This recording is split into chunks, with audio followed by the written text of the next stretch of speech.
Na Idade Média, ele era reverenciado como o filósofo.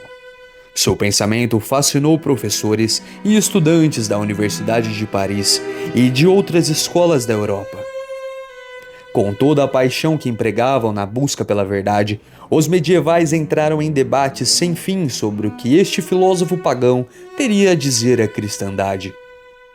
Hoje, as obras de Aristóteles podem não suscitar debates tão ardentes, mas a história de como um antigo pensador grego veio a influenciar o desenvolvimento da teologia católica é uma crônica envolvente de intrigas, disputas e controvérsias. A história começa no Oriente Médio. Os cristãos na Síria conheciam os escritos de Aristóteles e os transmitiram ao mundo árabe islâmico a partir do século VIII. Os árabes produziram dois notáveis comentaristas de Aristóteles, Avicena e Averroes. Mas a tarefa deles não foi fácil. Avicena confessou que leu a Metafísica 40 vezes sem compreendê-la.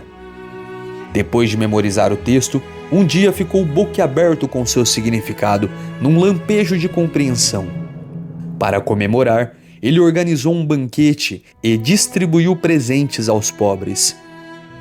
Outro notável comentarista de Aristóteles foi o pensador judeu Moisés Maimônides, que, como Averroes, nasceu em Córdoba, Espanha. A obra mais famosa de Maimônides foi o Guia dos Perplexos, que ele escreveu por temer que a ciência e a filosofia estivessem fazendo as pessoas perder a fé em Deus. As notícias desta efervescência intelectual se espalharam da Espanha para Paris. As novas ideias vindas do Sul geraram muito entusiasmo entre os professores de filosofia. Até então, o filósofo grego Platão era quem mais influenciara o pensamento cristão. Os padres da igreja, especialmente Agostinho, foram inspirados pelas ideias platônicas. Aristóteles, por sua vez, era desconhecido em grande parte, exceto por suas obras sobre lógica, que o filósofo Boécio traduzira no início do século V. Na ocasião, porém, as outras obras de Aristóteles, como a física, a metafísica, a ética e a política, para mencionar somente algumas, inundaram rápido o Ocidente. Esses livros foram traduzidos para o latim do árabe, que por sua vez foram traduzidos do sírio, e alguns deles podem ter sido traduzidos primeiro do persa. Assim, as versões latinas distavam 2 ou 3 línguas do grego original. Além disso, os comentadores islâmicos, sobretudo Averroes, interpretaram algumas coisas de Aristóteles de uma forma que tornava seu ensino aparentemente incompatível com a fé cristã. Então, surgiram discussões sobre Aristóteles. Como poderia um filósofo pagão ensinar alguma coisa aos cristãos? A disputa girou em torno de questões como a imortalidade da alma, a criação do mundo e a natureza da mente. Segundo Averroes, a filosofia de Aristóteles negava a imortalidade pessoal, contradizendo a doutrina cristã da vida após a morte. Além disso, a afirmação de Averroes de que o mundo era eterno parecia negar que Deus o tivesse criado. Outro problema dizia respeito à ideia de uma mente universal. Averroes dizia haver apenas um intelecto, no qual os indivíduos tomariam parte, por não possuírem intelectos pessoais. Isso contraria o ensinamento cristão sobre a alma, com suas faculdades de inteligência e de vontade. Em resposta a isso, foram emitidas algumas advertências eclesiásticas, proibindo o estudo das obras de Aristóteles. Em seu livro, Escolástica, o autor Joseph Pieper escreve: entre 1210 e 1263, houve uma longa sucessão de admoestações, restrições e proibições eclesiásticas dirigidas contra palestras públicas sobre Aristóteles em universidades. Em 1231, o Papa Gregório IX estabeleceu uma comissão para examinar as obras de Aristóteles e indicar o que era ou não aceitável nos seus ensinamentos, mas esse trabalho não chegou muito longe. Duas frentes estavam começando a formar-se. De um lado, havia os que aceitavam com entusiasmo as obras de Aristóteles, mesmo naquelas coisas que pareciam ir contra a doutrina católica. Na Universidade de Paris, Siger de Brabant liderou este grupo. Mais tarde, eles seriam chamados de averroístas latinos, por sua adesão a Averroes. Do outro lado, estavam os estudiosos mais prudentes, que viam o aristotelismo como fundamentalmente incompatível com a fé cristã. Em vez disso, eles favoreceram a tradição agostiniana inspirada em Platão. Boaventura estava neste grupo, embora também tivesse utilizado alguns elementos do pensamento de Aristóteles. E as coisas poderiam ter se arrastado assim, com os dois lados se degladiando, se não fosse pela genialidade de um homem, Tomás de Aquino. Tomás sobressaía a todos, literal e figurativamente. A sua altura e constituição física faziam-no parecer um gigante, mas sua disposição tranquila e amigável deixava os outros à vontade diante dele. O doutor Angélico nunca falou de si mesmo em seus escritos, mas podemos deduzir, de sua leitura, que ele deve ter sido uma pessoa equilibrada e sociável. Como escreveu na Suma Teológica, é contra a razão ser pesado para os outros, não se mostrando nada agradável e ainda impedindo os divertimentos das outras pessoas. Os que não sabem se divertir são chamados de inflexíveis e intratáveis. Quando jovem, Tomás ingressou na incipiente ordem dos pregadores. São Domingos, seu fundador, queria que os frades estudassem teologia a fim de pregarem com mais eficácia. Os dominicanos notaram a inteligência rápida do Akhenaten e enviaram-no para os estudos superiores. Em 1252, ele começou a ensinar teologia na Universidade de Paris, e foi graças ao seu gênio, em grande parte, que a Igreja foi capaz de extrair o que havia de bom em Aristóteles e incorporá-lo à filosofia cristã. Tendo sido apresentado as obras do filósofo durante seus primeiros estudos em Nápoles, Tomás desenvolveu uma estima tão grande pelo autor grego que sempre se referia a ele como o filósofo. O santo já conhecia a obra de Aristóteles quando chegou a Paris. Uma vez lá, ele tomou conhecimento da polêmica que se formava e estudou mais profundamente para ver onde estava a verdade.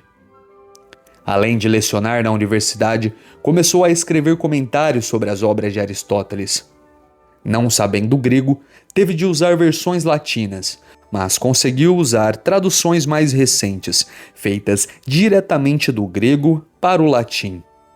Um colega dominicano, Guilherme de Moerbeck, iniciara essas traduções a pedido do Papa Urbano IV.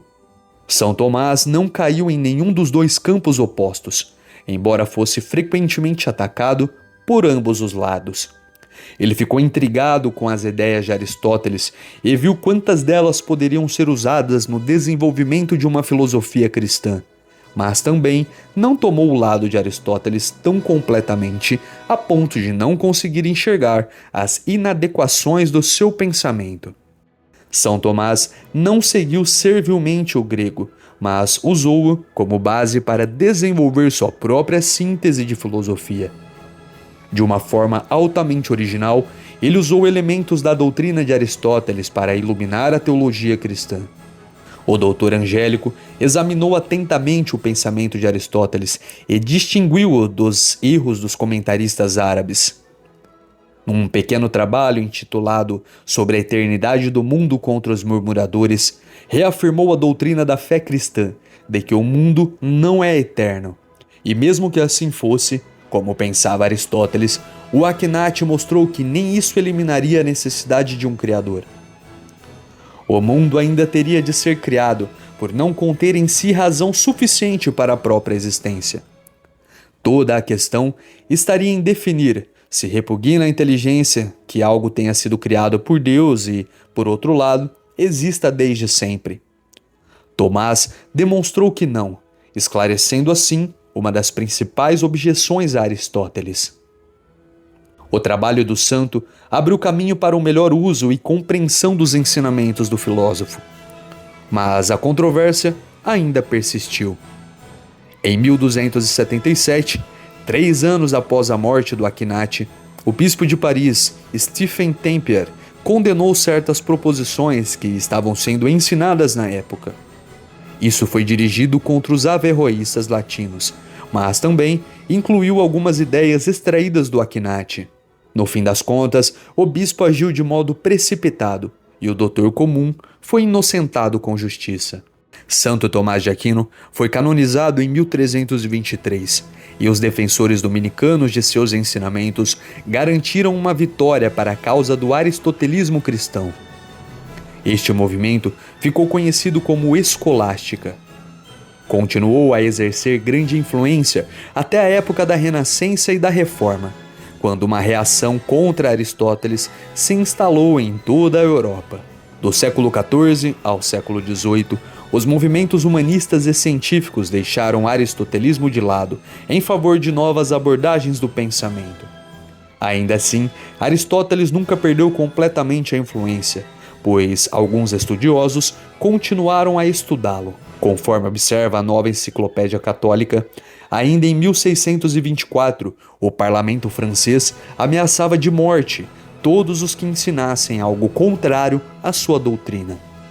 Aristóteles foi estudado especialmente nos círculos católicos. Na época do Concílio de Trento, o estudo da filosofia, a partir de Santo Tomás, conhecido como tomismo, foi renovado juntamente com sua base em Aristóteles. Isto começou na Itália e floresceu em Portugal e na Espanha, nomeadamente na Escola Dominicana de Salamanca. Em 1879, o Papa Leão XIII encorajou novamente o estudo do tomismo. Na encíclica Aeterni Patris. Isso ajudou a estimular a neoescolástica, que se desenvolveu no século XX, com filósofos como Jacques Maritain e Etienne Gilson. Embora o interesse por Tomás e Aristóteles tenha diminuído drasticamente após o Concílio Vaticano II, nos últimos anos ele voltou a aumentar. Por exemplo, uma renovação da teologia moral está a ser levada a cabo por pensadores como German Grises e John Finnis, que não só voltaram ao que Tomás e Aristóteles disseram sobre o direito natural, mas estão a desenvolvê-lo ainda mais numa perspectiva moderna. Desde sua pequena escola em Atenas, Aristóteles nunca poderia ter previsto o impacto que o seu pensamento teria na civilização ocidental.